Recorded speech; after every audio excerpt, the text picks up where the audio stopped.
Та ажил дээрээ презентацийн тавихдаа цаас компьютер хоёртойгоо ноцолцсоор байгаад хамаг цагаа өнгөрөөчтэй юм биш үү?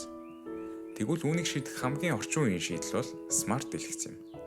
Яагаад гэвэл смарт дэлгэц нь хурал дээр хэрэглэгддэг компьютер, прожектор, спикер, самбар гэх мэт маш олон зүйлийг өөртөө нэг дор агуулдаг бөгөөд энэхүү технологиг дэлхийд даяар байгууллагууд ашиглаж эхэлж байна. Хэрвээ та ямар смарт дэлгэц нь илүү зүгээр юм болоо гэж бодож байвал бид танд SmartLink Solution компани албан ёсны эрхтэйгээр оруулж ирдэг Hoshida брендийн смарт дэлгэцийг санал болгож байна. Хэрвээ та судлаад үзвэл энэхүү дэлгэц нь маш олон давуу талуудтай бөгөөд тэдгээрээс дурдвал маш чанартай камер, микрофон дэлгэцтэйгээ хамт ирдэг. Дээрээс нь 2 хүн зэрэг ажиллах боломжтой бөгөөд нэг дор дэлгэцээр 20 хуруугаар бичих боломжтой.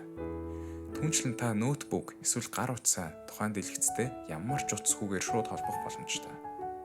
Ингээд бодохоор албан байгууллагууд ажил дээрээ нэг смарт дэлгэц аваад тавьчвал уг нь их л хэрэг болох болно.